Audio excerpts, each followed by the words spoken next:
Jocelyn Mast Kuhn in Portland, Oregon, who's a coach, speaker, and author, and her goal is to help 1 million people turn life's greatest challenges into opportunities to thrive. And being at a place where I was very open to learning from anyone that could teach me something that I didn't know about life and get me out of the pain I was experiencing. It's probably about 1970. If I ever get around to finishing it, I will be it will be called the Great Procrastinating Perfectionist.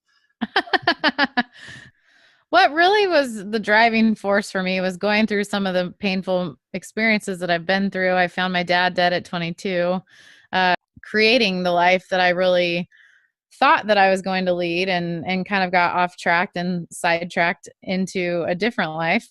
And I think so many of us do. I think we, as we grow, there's so many times that we look back and go, how the hell did I get here? And instead of wallowing in that, I think we have a choice, and we can always choose, no matter how old we are, to start over again or to become the person that we always thought we wanted to be. And, oh, maybe my problems aren't that significant because it's not as bad as this or that. Well, we all have things that we want to transition from and into. And, a transition by definition is moving from one place to another. And with that is always the pain of loss, whether it's something we're choosing to give up and walk away from, or, something that is all of a sudden taken from us. Either one can be very painful, or it can also bring up feelings of fear and insecurity. What enabled you to break through? What kept you going? Is there one thing that, or was it a combination of things? I think it's been a combination. I think that I've been so close to throwing it all and throwing the towel in so many times, but I've always felt like my purpose in life is to really help people and inspire people and be inspired. So I think sometimes we have to push ourselves to get out of our own way. Whether it's through a coaching program or a mastermind group or a training, do something that is going to keep you invested. And for me, another thing that really changed my life was hiring a coach. And so that was one of the biggest things that I did for myself last year. And then I've continued with that. And now I actually work with 3 different coaches for 3 different aspects of my training. And if you look at the best people in the world at whatever they do, they all have coaches. So how bad was alcohol before you gave it up?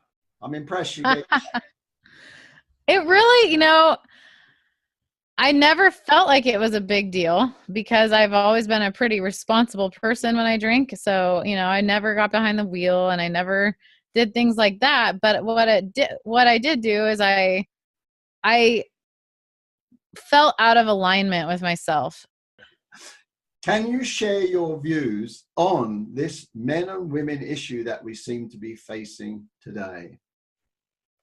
Yes. And I actually have someone I should introduce you to on this topic that would be a wonderful interview.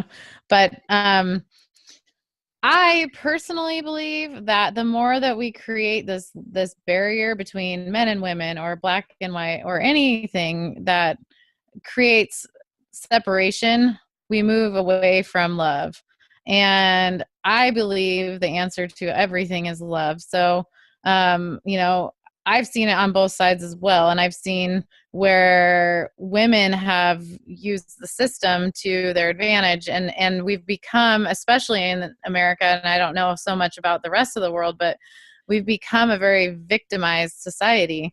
And anytime that happens, whether it's about race or religion or gender, I believe that we not only are giving our power away to somebody else, we are basically giving away our right to change. And I believe that our strength our strength lies in our ability to overcome negative circumstances, and our strength lies in our ability to connect with one another and to accept and embrace our differences rather than make it wrong, or make it competition all the time. That there are things that I believe women are more so guided towards, and men are more so guided towards. And we don't have to be in constant competition with each other. Just because we are not the same does not mean that we're not equally important. And so I personally have seen where, like, the Me Too movement has done so much harm in a lot of ways too, to both women and men. And I think a lot of it has to do with this idea of being a victim and not taking responsibility for our lives. And we don't even have that vision for our future. So this life vision class is going to be something where there's going to be a ton of tangible value. There's going to be a whole section on the life visioning process. And then we're actually going to do a deep dive into how to create vision boards that really, truly help you manifest the life of your dream. One of the things that I have had a lot of success with is manifestation, and specifically using vision boards to do that. 16. Ha! What kind of winner are you? Oh, I wish I could say that I was just a polite one, but I am a boastful. Well, if I'm playing with my family members, I am the worst kind of winner. I am right in your face showing you how much I won. So don't play Monopoly with you. No, my brother and I are very competitive with each other. Thank you so much for having me on, Lance. It was a pleasure. Thank you.